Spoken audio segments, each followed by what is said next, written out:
Well, thanks.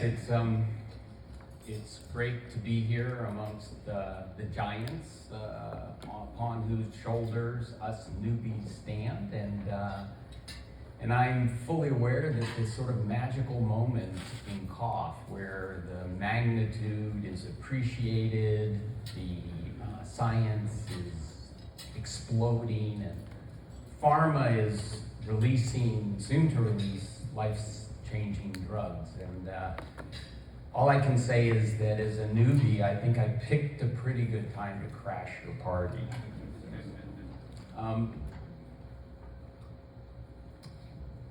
I also have to say, as an outsider and as a person who spent 30 years chasing down chronic coughers and getting them tested for TB, and as a chronic cougher myself, I cough 40 to 80 times a day and have for 30 years, that it's ironic to me, we live in this era of precision health, and yet one of the most common reasons that people seek health care is generally unmeasured. And that's problematic, and I know this because I've been on both sides of the bed, in that it's hard to have a meaningful conversation, and that the diagnostic approach of serial therapeutic trials go largely unmeasured.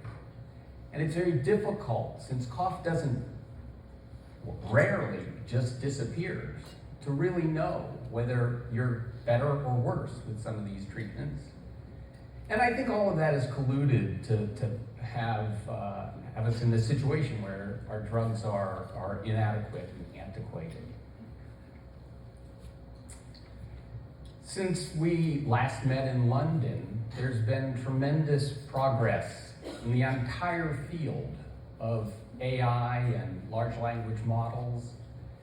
And as you heard from Soundable and Stratos and Mendogas yesterday, great progress is being made in applying that to monitoring cough. Progress that was unthinkable just 5 years ago. And I would argue that we have now an accurate, continuous, non-obtrusive, and privacy-preserving way to monitor cough. And while, yes, Jackie, we do need to convince you and the FDA that this is accurate, I'm not sure which is going to be more complicated, but I'm open that we can do both. Our sensitivity is good. And we are continuous. We run all day on a watch and continue to monitor through the night while charging at the bedside. This is a non-obtrusive, discrete wristwatch. I think it will be interesting to see how that affects the placebo effect that's challenging in many of your clinical trials. Because we have no contact mics, belts, vests, wires, what have you. And it's privacy preserving. Our technology runs entirely on the device. And so the only information that needs to be updated are the results, the time stamps of the cough. Now in clinical trials, you can also upload the sounds themselves, which you might want to keep for your FDA file. You saw this data yesterday. This is the event-based cumulative counts over 24 hours for the first 16 patients in our validation study.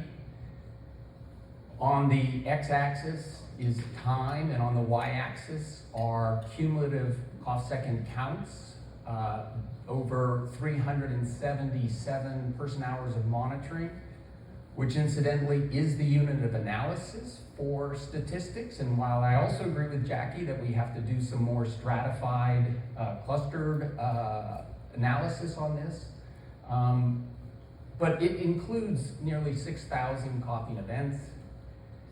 And shown in black are what our human annotators heard, and in red what our monitor recorded. And were we perfect, those lines would be on top of each other, and we're not perfect.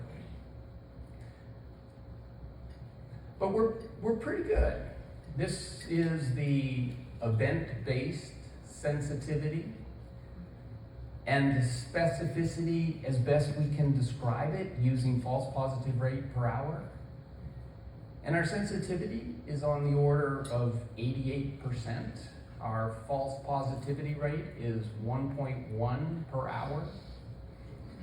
I would argue if one false positive is going to interfere with your results, that you're probably not really dealing with a chronic cougher.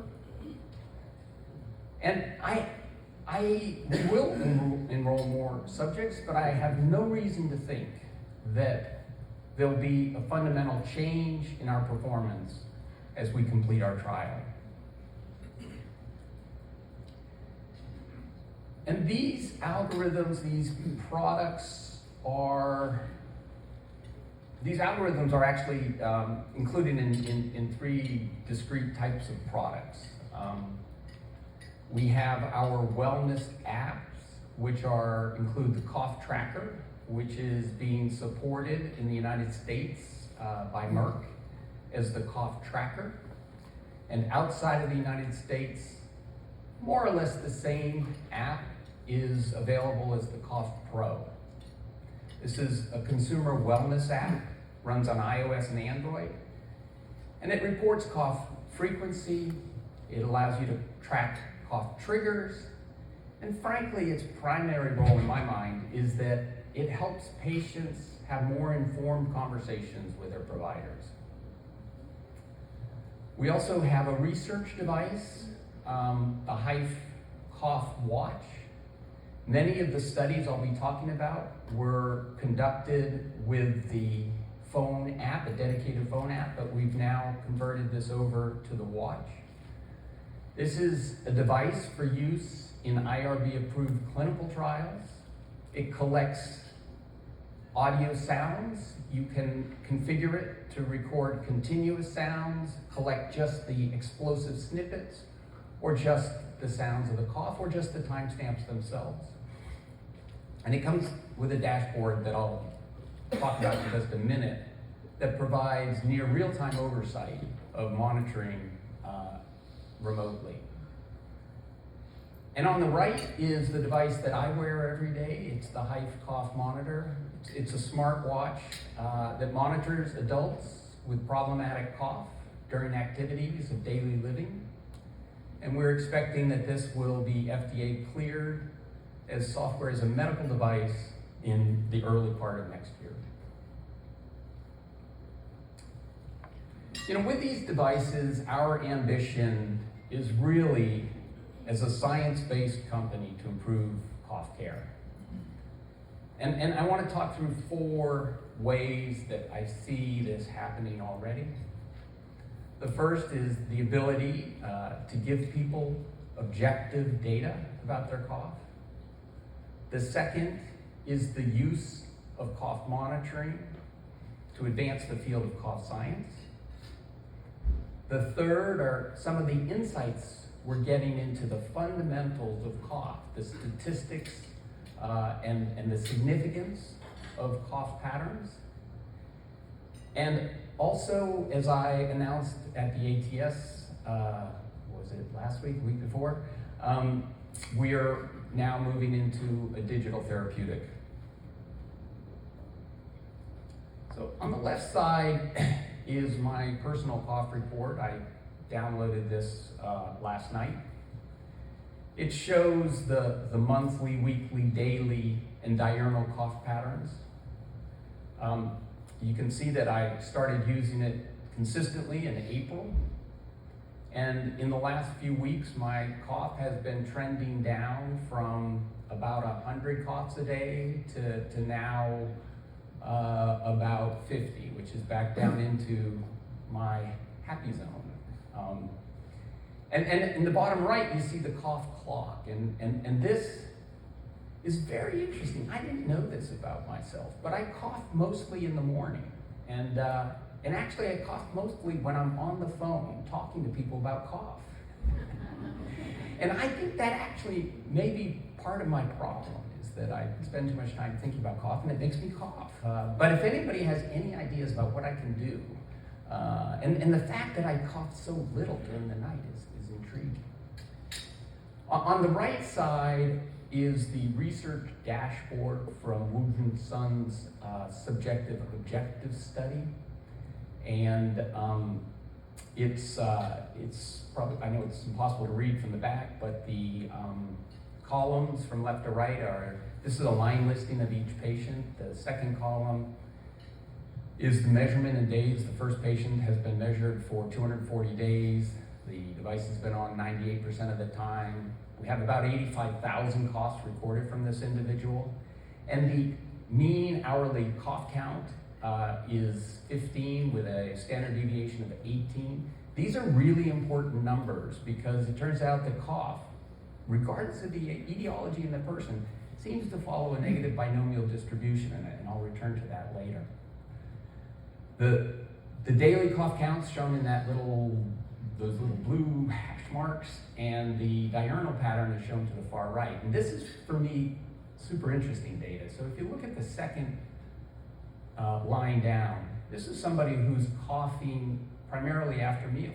And I wonder if they have GERD. And the third patient down, like me, their cough stops almost when their head hits the pillow, as opposed to if you look at the second one up from the bottom, who coughs till the wee hours in the morning. I think there's information there, and I think that the users and the researchers are finding this helpful.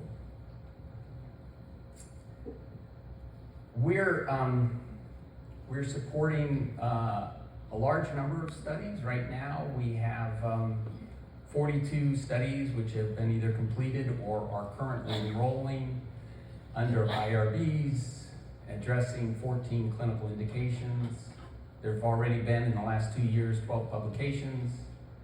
I have 7 manuscripts waiting for me at home, which is more than I ever had on the faculty at Stanford. And we're trying to get research done in essentially every disease for which there is a cough. I want to talk just a little bit about some of the insights that we're gaining about cough. This is what we call the acoustic coughogram. As you well know, there is no 120/80 or normal range for cough, but what we do see is that many individuals have a fairly standard cough pattern, which is their baseline. And what this shows is the raw hourly data over a period of time with a 3-day rolling average shown in the orange line. And you can see this person has a sort of, it almost does look like an EKG for cough. And on certain hours, this person exceeds that cough rate. But overall, the trend is pretty consistent. We're involved in intervention trials, and frankly, it's kind of hard to tell whether people's cough has changed. And so let me ask you whether you see a change point in this data. It's, I'll hazard, to me it looks like the cough has gotten worse, generally, a little, somewhere. But when you take this data and you apply very standard change point statistics, it becomes very clear that the 115 average coughs per day changed to 180 average coughs per day on February 14th. It's just statistics. I think this makes it very simple when you have comprehensive data to look back retrospectively. More complicated is moving forward in patient care, knowing whether someone is having a bad hour or starting a massive exacerbation.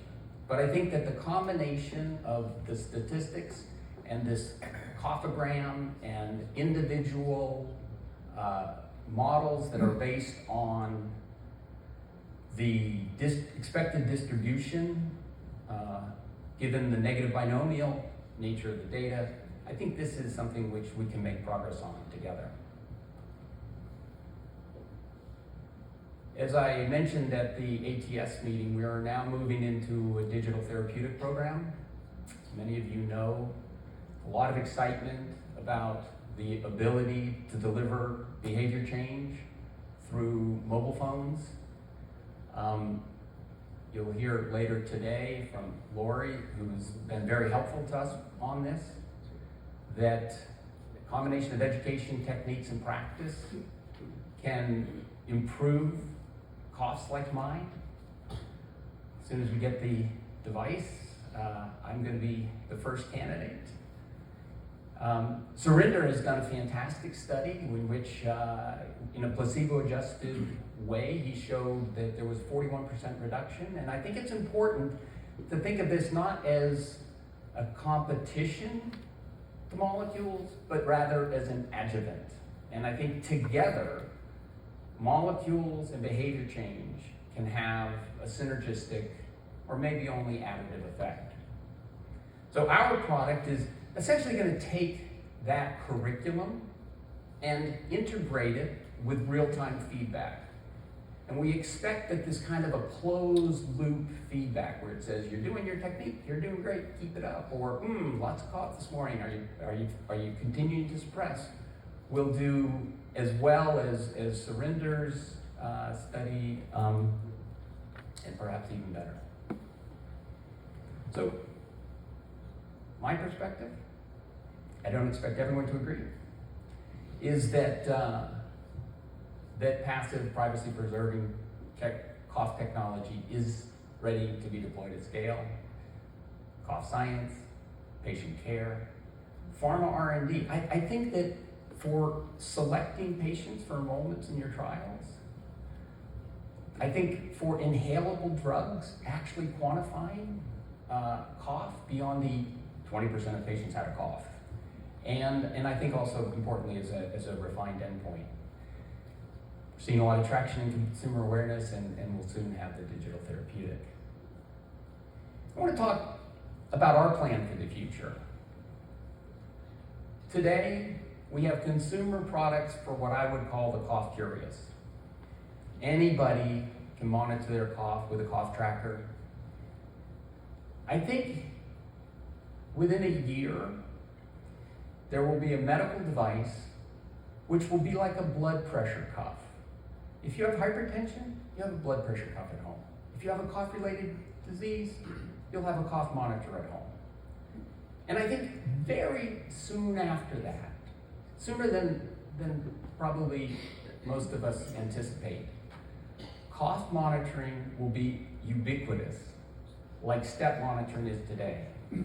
This will be a standard feature in every smartwatch, smart speaker, baby monitors, smart mattresses, air purifiers, exercise equipment. And like step counts, it'll be available and only people who care will bother to look. But when we get that level of saturation, where people are monitoring their coughs for their own benefits, I think we'll have an entirely new way to address cough as a public health phenomenon. For example, in a few years, when there's a fire in Canada, you'll get an alert on your phone which will say, you're less than 50 miles away from a plume of smoke. And while your cough is decreasing, many people around you are starting to see an increase, and today is a good day for you to stay inside.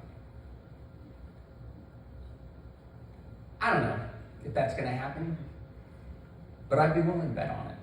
And I'd be happy to take questions. Thank you.